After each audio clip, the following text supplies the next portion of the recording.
મિત્રો, આ 2 મિનિટની કથા છે, શાંતિથી નિહાળજો, ઘણું બધું તમને અંદરથી શીખવા મળશે।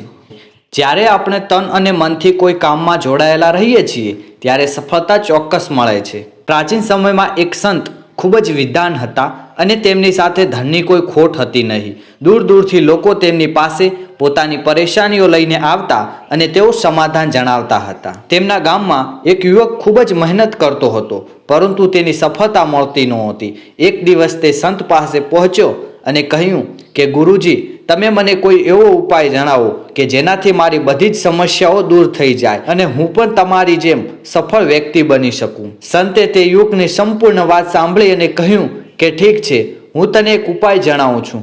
કાલે સવારે તું મને નદી કિનારે મળવા આવજે। બીજા દિવસે સવારે યુવક જલ્દી ઉઠ્યો અને નદી કિનારે પહોંચી ગયો। સંત પણ ત્યાં પહોંચી ગયા હતા। સંત તે યુવકને લઈને નદીની વચ્ચે પહોંચી ગયા। હવે બંનેના માત્ર માથા જ પાણીમાં હતા ત્યારે અચાનક સંતે તે યુવકનું માથું પકડ્યું અને પાણીમાં ડૂબાડવા લાગ્યા। યુવક પાણીમાં ડૂબવા લાગ્યો। જેમ તેમ કરીને તે સંતના હાથમાંથી છૂટીને નદીની બહાર આવી ગયો।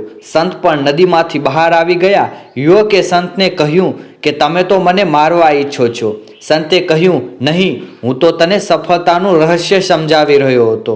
સંતે પૂછ્યું કે જ્યારે તું પાણીમાં ડૂબી રહ્યો હતો ત્યારે તને શું મેળવવાની ઈચ્છા સૌથી વધારે થઈ રહી હતી?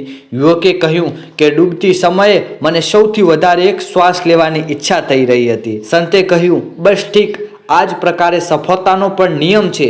જ્યાં સુધી તમે કોઈ કામમાં તન મન લગાવશો નહીં ત્યાં સુધી સફળતા મળી શકશે નહીં। કામ કોઈ પણ હોય તેમાં સંપૂર્ણ મહેનત સાથે જોડાઈ જવું જોઈએ। અન્ય વાતોમાં ધ્યાન ભટકાવવું જોઈએ નહીં, ત્યારે જ કામમાં સફળતા મળી શકે છે।